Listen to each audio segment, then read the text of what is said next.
Live from the University of Texas at Austin, the Liberal Arts Development Studios present Essentials of AI for Life and Society.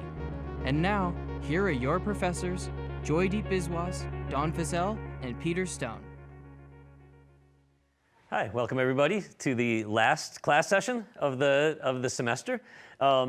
We're going to do something a little bit different today. Rather than having a particular topic that's covered, we're going to mainly answer questions. It's going to be largely a Q&A session. All three of your instructors are here today, but I'm going to lead off. I'm Peter Stone, and I'm going to lead off with just a short recap on what we've covered this semester and what we've hoped that you've gained from the class. And to do that, I'm going to use a subset of the slides that I showed on the very first class day about 13 weeks ago. And so, as you recall, the overarching goal of this class was to increase your literacy on artificial intelligence. And we tried to design this so that it would be open to everybody, would not require a technical background, but would nonetheless be interesting to people who do have a technical background. And we wanted to make sure that by the end of the semester that you came away with an understanding that's more nuanced than you might get from the popular press and certainly from science fiction books and movies, to understand what are the different types of artificial intelligence and what their applications are. What are some of the risks and benefits of various AI technologies, the societal impacts, and really, as I just alluded to, how to tell AI science from science fiction. And so, really, we hope that you can now bring a more discerning and educated background to what you read in the papers and see on the news. And maybe some of you will be inspired also to go on and learn more about some of the more technical details. But really what we wanted from this class was for you to just increase your literacy in what artificial intelligence is. And we said, and I think we've delivered on this, that your only requirement was your curiosity and your willingness to explore. We tried not to rely on you having any particular prerequisites or background.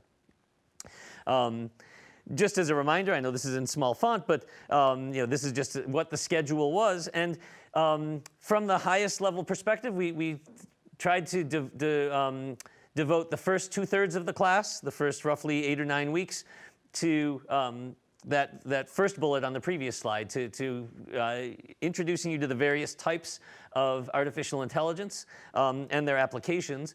The first part of that was the types, so we started with planning and search, or what's sometimes referred to as classical AI, and then what some people call the second wave of AI on probabilistic modeling. And then we moved into machine learning. We devoted 2 of the class sessions to machine learning, one on the fundamentals and one on machine learning paradigms, the supervised learning, unsupervised learning, reinforcement learning. And then the next few weeks were on some of the more popular applications of these foundational methods. Computer vision, which was I think at the beginning we hadn't confirmed, but it was Kristen Grauman who gave that lecture. The other instructors are all listed here, so I won't mention them. But intelligent robotics, and then natural language processing, where there was both in the vision section and also in the robotics, but especially in the natural language processing lecture, an introduction to large language models, which are really all the rage these days. And then we had sort of an interlude on the philosophical foundations of artificial intelligence and the relationship to computer science or computing in general. And then the last third of the class, the last few class sessions, have been more on the societal implications. Things like bias and fairness, mis and disinformation, impacts on the workplace and economics, and then the most recent session on AI alignment and existential threats. And this is sort of there's a raging debate right now, even among AI experts, onto what's the relative importance of this last topic, existential threats, versus the topics that were covered in the previous 3 weeks and related topics like privacy and intellectual property and things like that. And so today is, we build it as current and future directions, and that's sort of what we're going to get at. by answering the questions that you asked that were due on Monday, and we've sort of organized them and selected some of the ones that are most representative. But we'll also try to monitor the chat if you have new questions for us. And of course, those of you in the studio audience will, as always, will take questions from you. Before we turn to the Q&A, and there'll be a short, sort of our standard short quiz, but as we make that transition. But I'll just remind you the topic of the first lecture, and your first reading was the AI 100 study. I'm not going to go through all those slides again, but I'll just highlight a couple of them. One of them, which we asked almost all of our instructors, sort of connected their lecture topic to how we the different ways of defining artificial intelligence. And I'll remind you that there isn't a generally accepted definition of artificial intelligence in the same way that there's not a generally accepted definition of even the word intelligence. But I put forth as one of my favorite ones, and the one that was highlighted in the first AI 100 report, is a science and a set of computational technologies that are inspired by but typically operate quite differently from the ways people use their nervous systems and bodies to sense, learn, reason, and take action. And hopefully now that you can parse this statement and understand why it's important that it's talked about a set of computational technologies. It's not one thing. It's many things. There's planning, there's probabilistic reasoning, there's machine learning, there's large language models, and so and then there's the science of understanding what they can do, what are the limits of the computability, and what is the nature of intelligence, and it's not doesn't mimic people, doesn't replace people, but is often inspired by the kinds of things that we consider intelligent in people. And so, as I just emphasized, it's important, and we hope that one of the main lessons you got from this course, that artificial intelligence is not just one thing, and there's not just a single a program that gets more intelligent, and then you can sprinkle it on applications to make them all more intelligent. It depends. Your application needs to be matched with the right technology, and getting a computer to be really good at playing chess or Go does not make it good at folding your laundry or putting away your dishes. These are very different things. And so you should now understand many of the terms that maybe you didn't the first class session: reinforcement learning, natural language processing, vision, planning, symbolic reasoning. Many of these are things that came up during the course. And then we did also talk a little bit about the more tongue-in-cheek definition of AI, artificial intelligence, being about getting computers to do things they can't do yet. And which keeps the field sort of alive and exciting in many ways. There's always new things to focus on. On the other hand, it has the sort of what people sometimes call the AI paradox, that the things that are the successes of the field often become no longer considered or attributed to the field. And it may be that 10 years from now, people don't consider neural networks to be AI anymore. That there's some new method that's really AI, and neural networks are now just engineering. Who knows? But anyway, so this, we do want you to come away from this course with this sort of more of sort of full sense of what the field is about and what the topic is about. And then I'll just, we spent the whole first class session on the various lessons from Gathering Strength, Gathering Storms, the 2021 study panel report from AI 100. It might be a good idea now to go back and reread that, and to bring the knowledge that you've gained throughout this course as perspective to it. But I'll just highlight here some of the one conclusion slide, and this is the last slide I'll show before we move to the quiz and the Q&A. Which is, and these are many of the same themes that we would wanted to get across during this course. That AI has made remarkable progress over the past, certainly decade, but even in the last few years, things have changed immensely. There's been leaps forward in language and image processing tasks. There's and they're being applied in really important areas such as healthcare and self-driving cars, in climate change, in many kinds of fields, but. AI still hasn't really met the field's founding aspirations of creating a program that's as intelligent or more intelligent than people in all ways. There's still a long ways to go when it comes to that. We are at a period in history where it is really important to be considering the downsides, the risks, That sort of was addressed over the last few weeks. Automating decisions at scales carry risk, and people can be misled, discriminated against, or harmed. Historical data can exacerbate biases, and so it's really important to bring the social sciences and the humanities into the conversation, and that's really been happening. Partly through good systems, which is happening here on campus, and efforts like, and that's been a big part of curating this course, and also through similar efforts like AI 100 and others around the country and the world. But really ongoing engagement, not just by the scientists and engineers, but by the whole academic community is increasingly important. And also, governments need to be thinking about this. And even since the beginning of this course, even during this semester, there's been a lot that's changed in governments. There's the big executive order by the Biden administration that directly addressed artificial intelligence. That wasn't on the map at the beginning of this semester. It's clear that governments are around the world are recognizing the importance of considering the both benefits, the needs to innovate and protect innovation, but also balanced by some of these downside risks.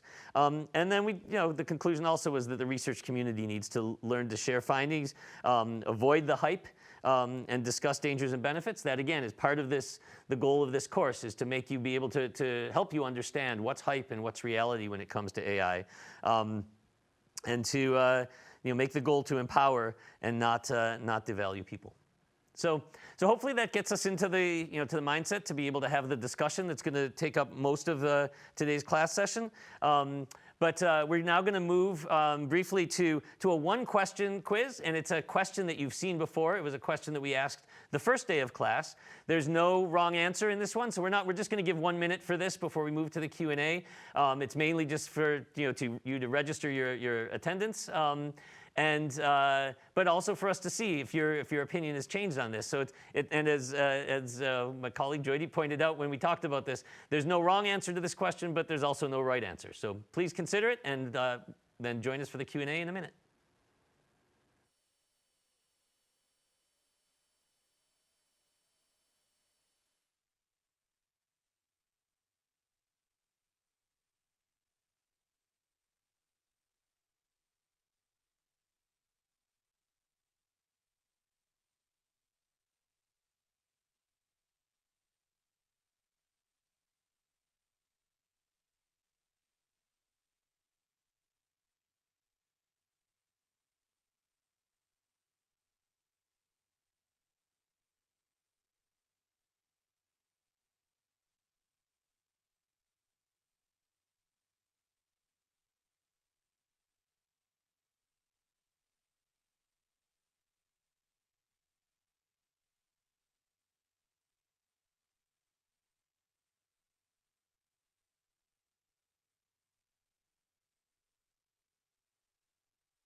Hi, everyone. Welcome back.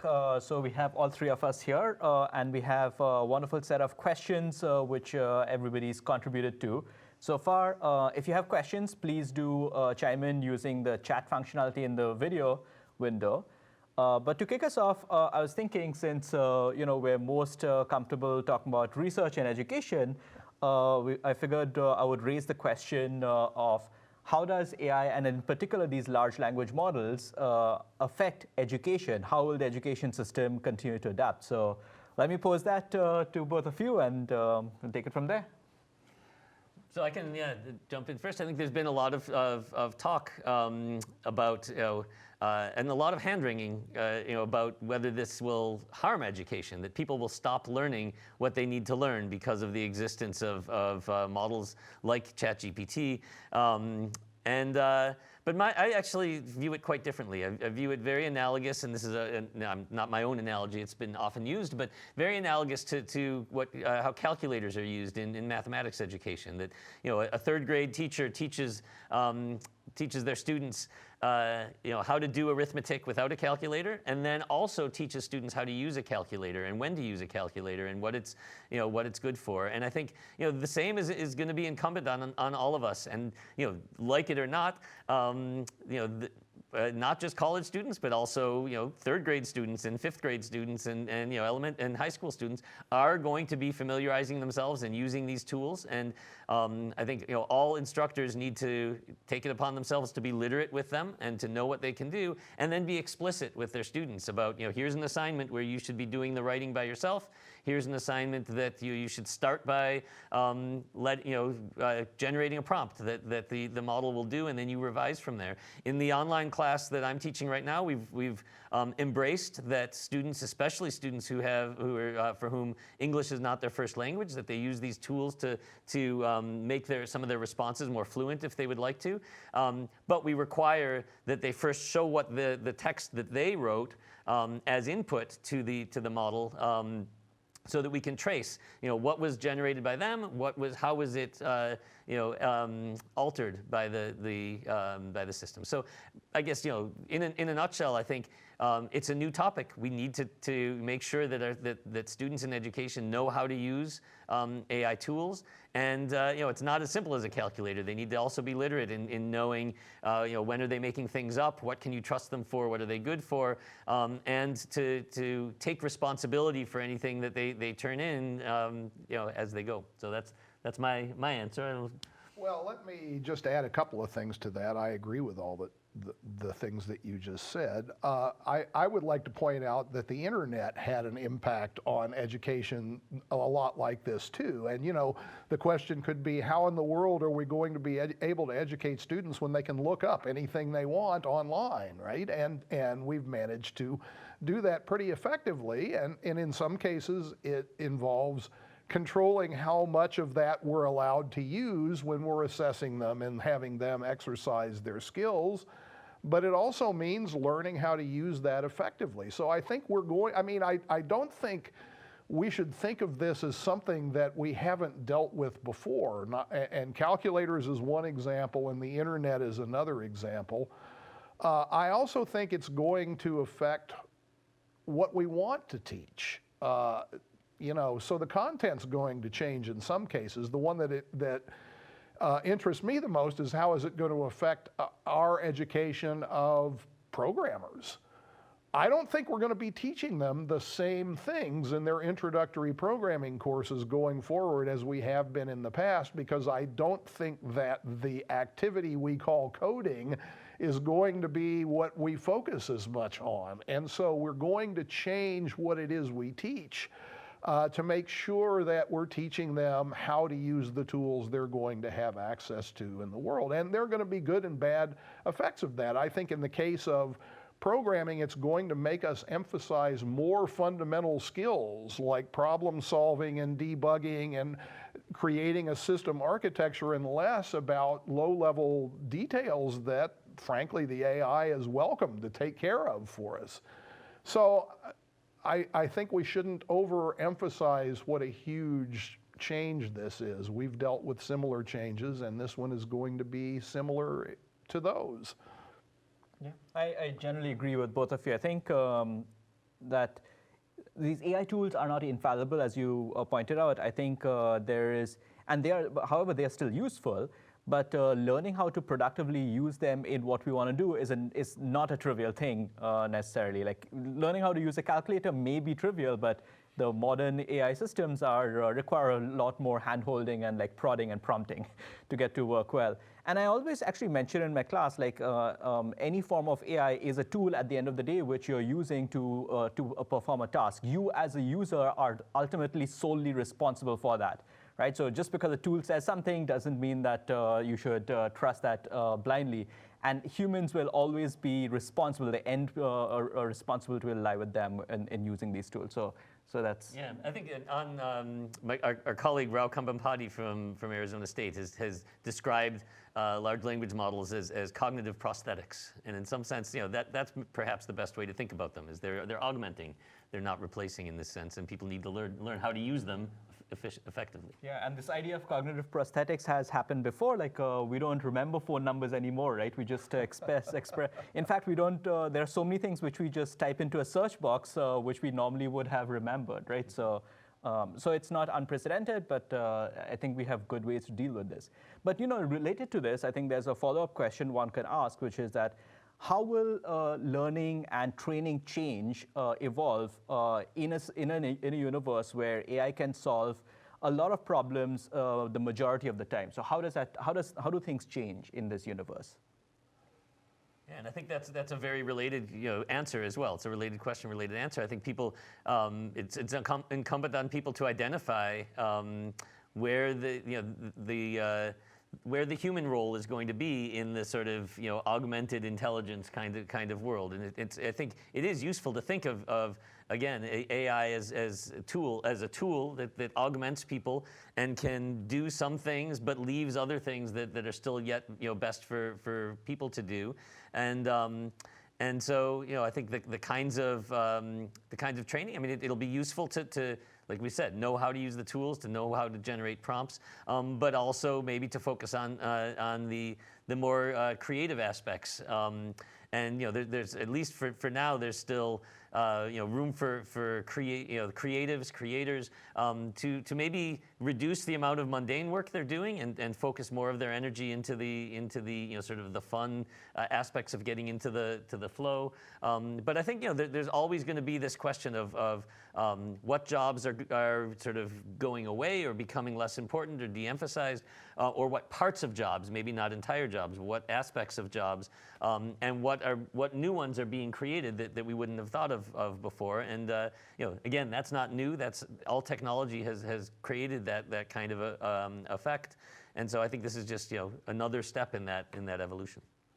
So I'll give you a little bit about my experience dealing with a few AI tools in their current state. And I think this is really just an illustration of the things that these guys have been saying. I have a certain interest in visual art as a teacher of computer graphics, among other things.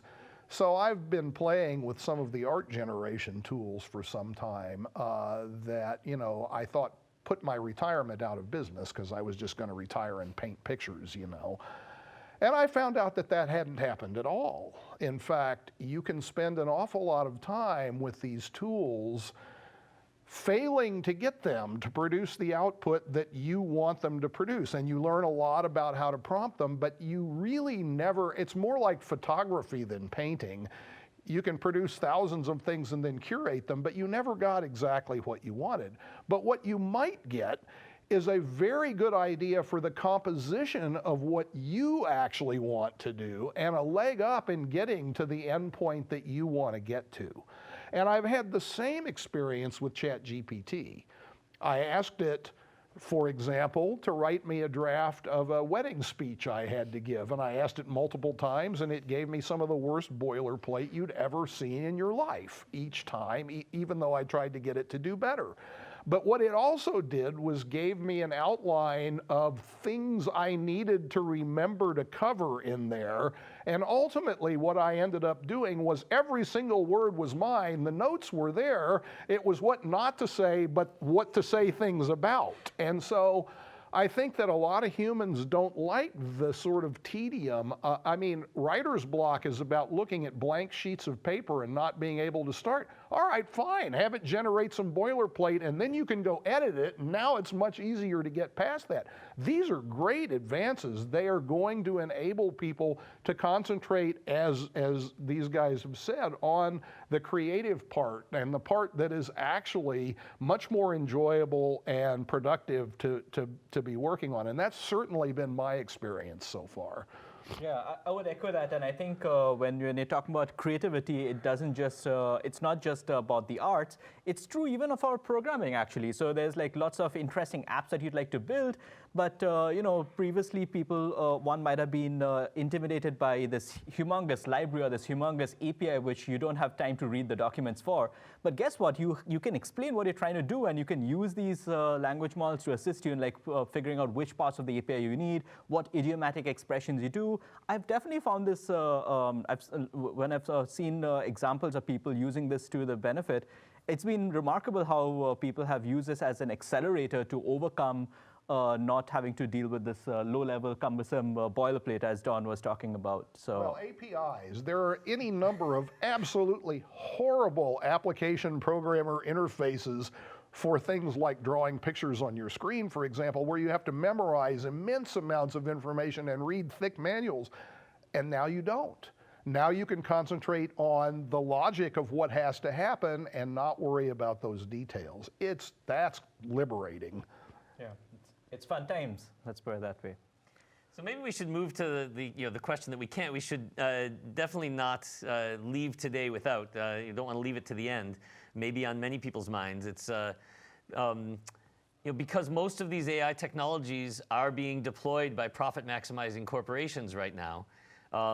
Why should we have any hope that they will have widespread benefits when the underlying economic system itself does not? That's a question from the class.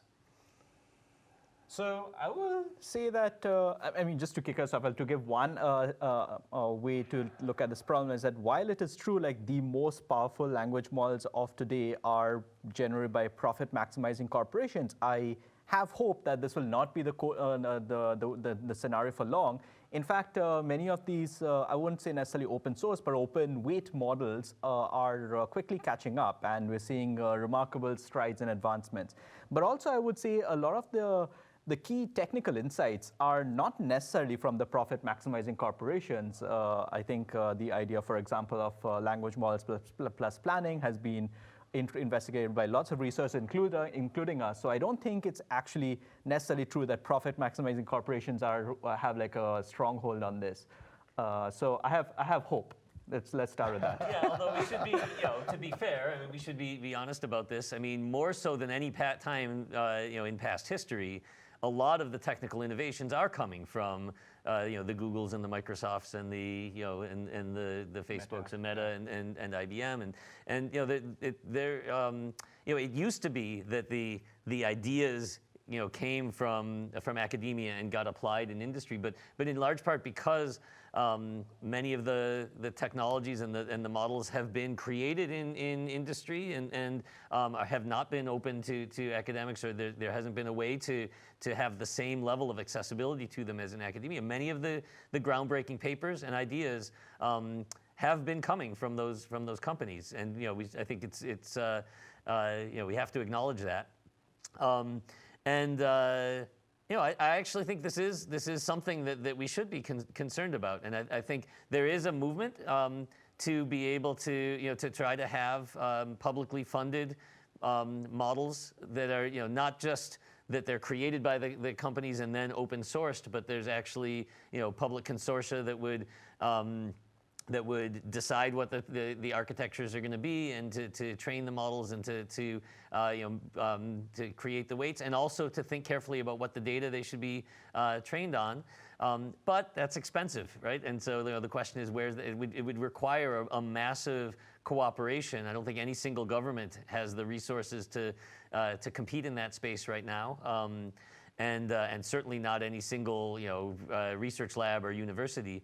And so this is something that people are actively thinking about, because the fact is right now, and there was a big, even just last week, a lot in the news was about OpenAI, and sort of the drama of the board, and there was a question of would OpenAI fall apart, and if it did, would the world lose access to ChatGPT and GPT-4? That could have happened, and how much would that have set back science and progress? We don't know.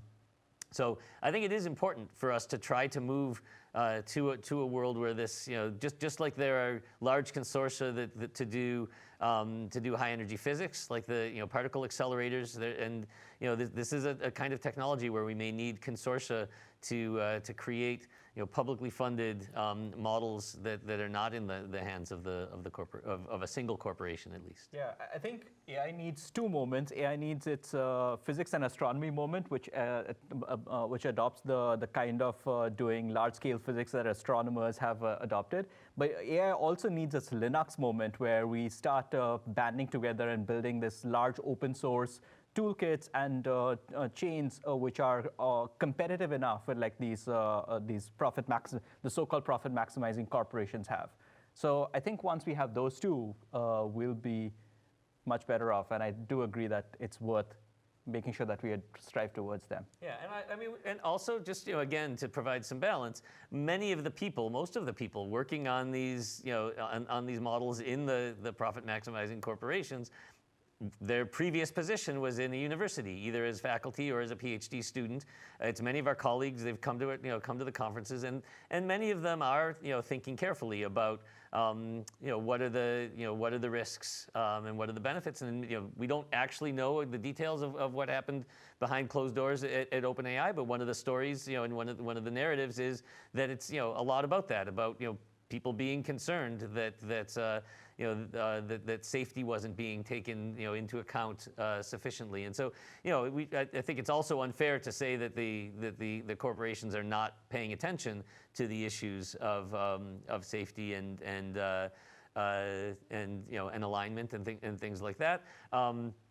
But it's it is also a fair point that the incentives are not naturally aligned for them to do anything else than to maximize profits.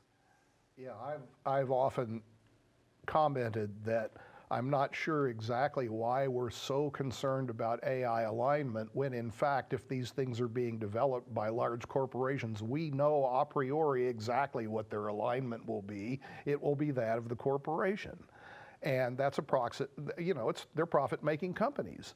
And so the hope, I like to remind people that, there have been benefits to society produced by profit-making companies. And those tend to come more readily when there's competition, which is at the basis of economic theory in the first place of capitalism, right? And one of the problems that we've seen in the modern world is a constant decrease in the amount of competition we see in a lot of these spaces, particularly the technology space. It is that more than just the fact that they're profit maximizing corporations that worries me, because competition is what keeps them honest. And fortunately in this area, we've just named a number of large companies that are all playing in this space. I think that itself is reassuring to a certain extent that there is at this point no one company that's run away with the technology, and I certainly hope that never happens. Now, having a robust open source alternative to those things is a huge augmentation to that effect, right? And I certainly think that we can expect a lot more interesting developments, and if that does come to be, and I think there are many reasons to believe. For example, I think that it's likely to be the case that it isn't going to take the level of resources that are being devoted now to things like ChatGPT-N to get that level of performance once we understand better what we're doing, right? I suspect things will become far more efficient, and I certainly hope so, because the resources being burned up by that are terrifying. But there's an argument about this that you'll hear from the corporate world often, which is that AI safety requires that it be in controlled environments and not open source, because who knows what's going to escape into the wild if it's out there. Let us do it. And of course, on the other side, there is, how can you trust those people to be doing it? We need, the open source community to do it. So it's interesting that there are different perspectives on which model is the safest. And I'll just leave it at that. So actually, there's a question related to this topic on AI ethics and AI ethicists. So how will or how should AI ethicist roles be implemented in in organizations, I won't just say AI companies, but organizations, to encourage healthy regulation? Is this something that can be self-regulated? Is this something that needs to be government regulated? What is this role? Is this like a separate role? Is it something that a role that everybody needs to take on? How do you see this shaping up? Yeah, I mean, actually, I see this course, as playing a role in exactly that. My strong belief is that it's not a separate role. It is something that, everybody needs to have literacy in in artificial intelligence and what it is, and its potential for good, and it's also what the risks are. I've co-taught with Tina Peterson a graduate course last year on introduction to ethical AI and robotics. This is a course about AI literacy. The computer science department is standing up now an online masters in artificial intelligence to educate more people about artificial intelligence. I think it's essential that this become a sort of a core. It become core knowledge for people, and that it get down into the K-12 curriculum as well, so that people are aware of what artificial intelligence can do and is, and again, not to equate it just with one technology, but to know the history of artificial intelligence, to know the different types of artificial intelligence. I think. To go back to the question, what role should AI ethicists play? I think there is companies should be, or whether it's corporations or governments or anybody who's sort of thinking of deploying AI models, there should be a person or some group of people or a culture of thinking ahead. What could go wrong, and how do you mitigate the risks? Yeah. So I think we're having a discussion about something related to this with Ken Fleischman and Tina Peterson about this recently. And Ken had an interesting point, which is that maybe the way this is going is the way user design has gone in the past, which is that once upon a time, it used to be like after the fact. And now we very much realize that it needs to be front, left, and center of everything. So I wonder if that's the way it'll happen. But I think just like in user design, every developer has some amount of like user experience or user design in the back of their mind. It does still fall to a core group of developers whose sole job it is to really make sure like the user design shines through. I suspect like something similar should happen in AI ethics, where everybody plays a role. But I think we need like separate teams whose sole responsibility it is to ensure to do the quality checks of like the AI ethics, right? Yeah, and part of the question as asked was should it be self-regulation or should governments be playing a role? And I think the jury is still out on what the right balance is there. There are definitely risks of over-regulation and regulatory capture.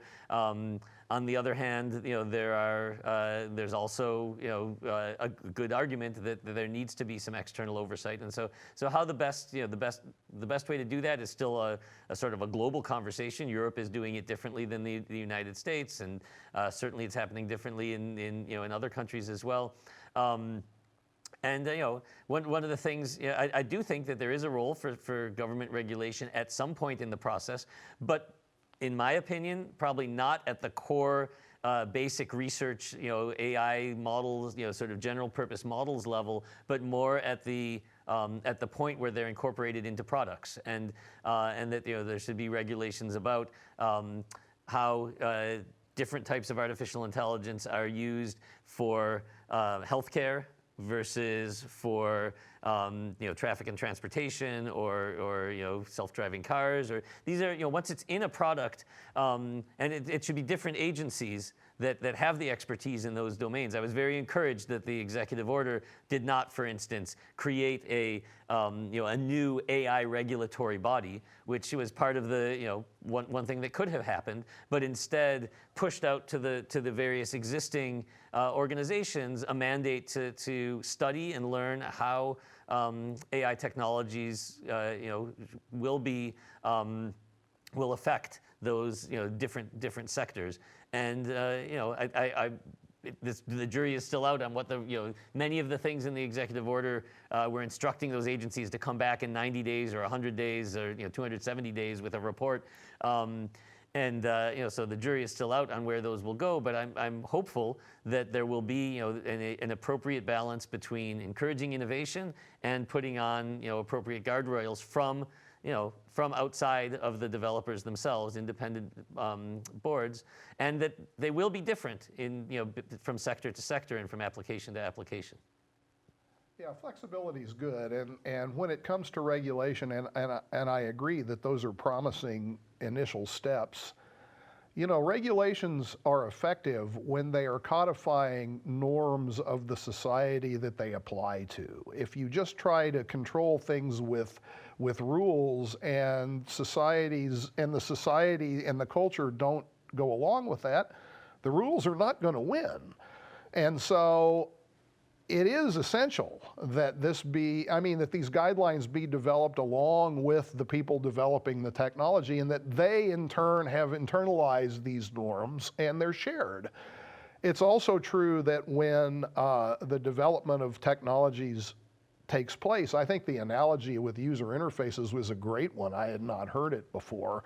I used to say that one of the last things you should ever do is allow a developer to develop a user interface. They're experts at using terrible user interfaces and can't tell the difference. And so having people with that expertise heavily involved in that process is critical. And so you don't want teams of AI ethicists that are segregated away from the development organization and sort of overseeing it and critiquing it. You want them as integrated as they can be in the process for it to work. And we've seen the other model attempted in companies in recent years, and it hasn't always worked out well, let's just say. So yeah, I think that we understand what to do, and so far steps in that direction are being taken, both in regulation and in development in companies, and we need to push that the right way. So let me maybe change gears a little bit.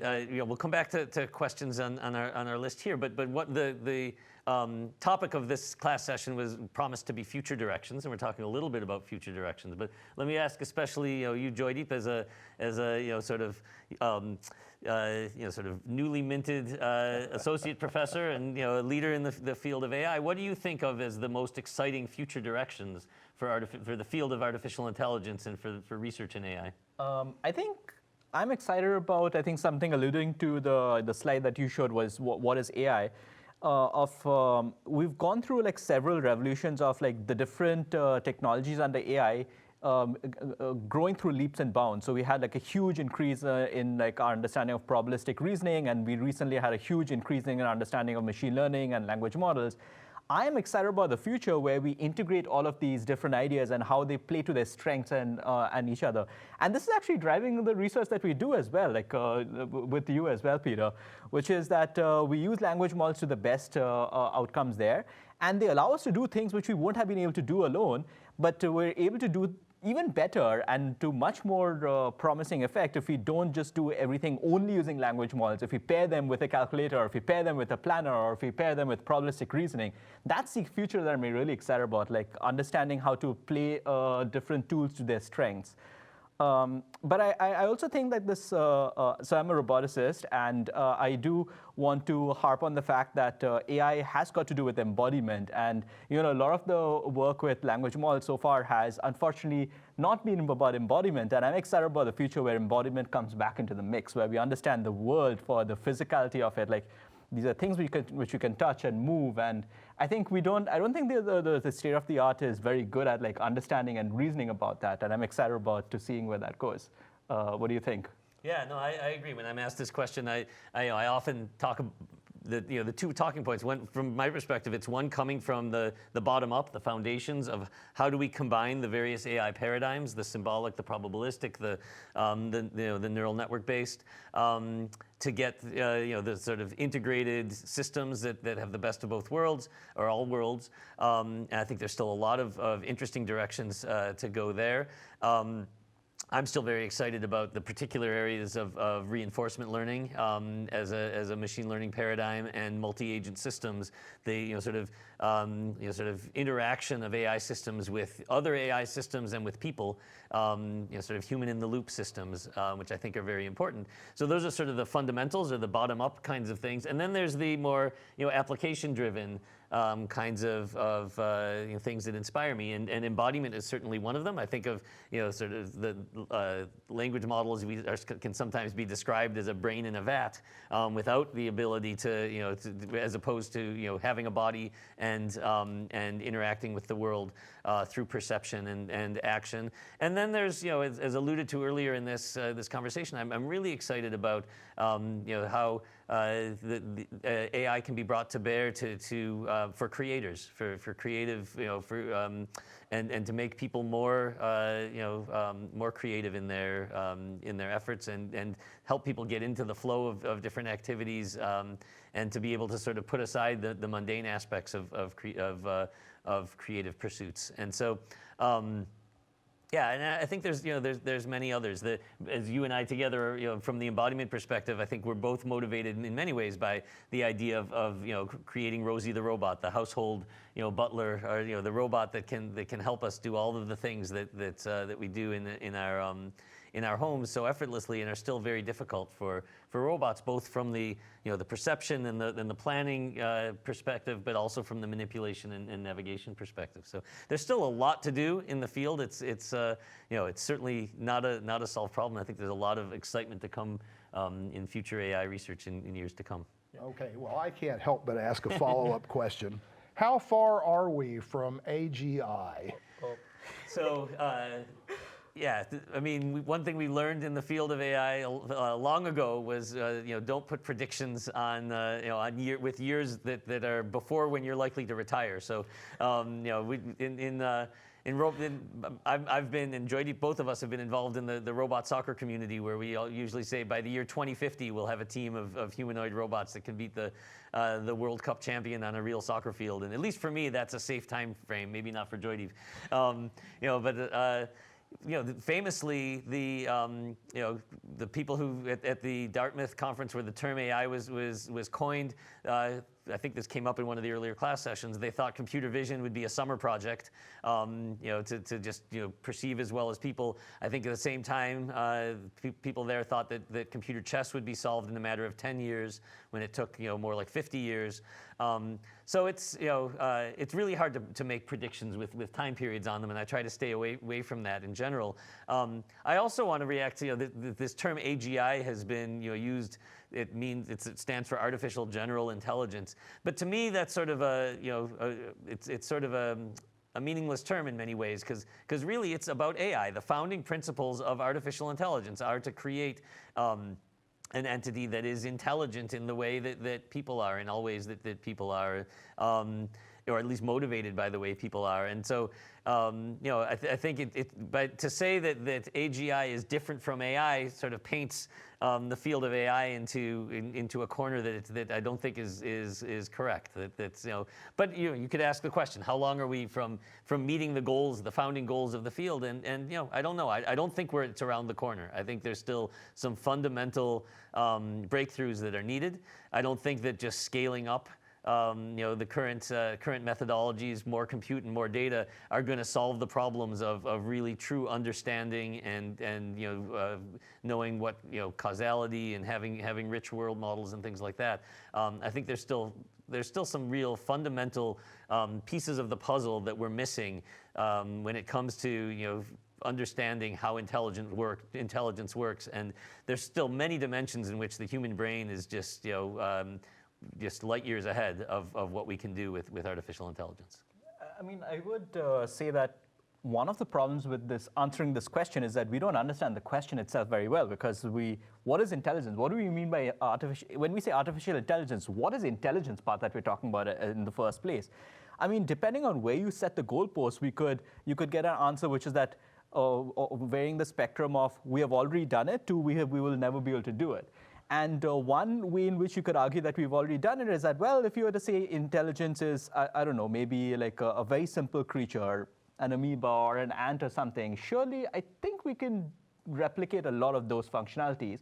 But I'll give you another way of thinking about the goal, which is remarkable, which is that, if you were to randomly stop a person on the street and you ask them a bunch of questions, there are lots of esoteric topics that this random person on the street would not be able to answer you on, right? So you won't be able to expect someone to say, okay, a random person, give me a PDDL expression for this XYZ thing. But the crazy thing is that we have these ChatGPT tools, these language models, where we agree that they haven't solved AI, yet they can do these incredible things which a random person, a single person, is not going to be able to do. So I don't think we understand the goalposts yet. So from some goalposts, we've already crossed it, and some goalposts, we will never cross it. So I don't know. Yeah, arguably the Turing test has been passed.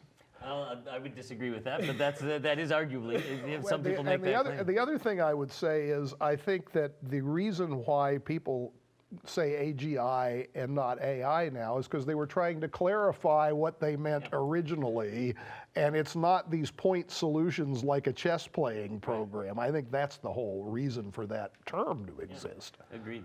So on that note, we do need to wrap up. I want to. First of all, thank all of you for being a part of this course, and it's been gratifying to all of us to get feedback from you. We've run into many of you on campus and gotten positive feedback about the course. We should thank, first of all, Dean David Vandenbout for having the idea of conceiving this course and encouraging us to stand it up on very short notice, starting from the, last summer.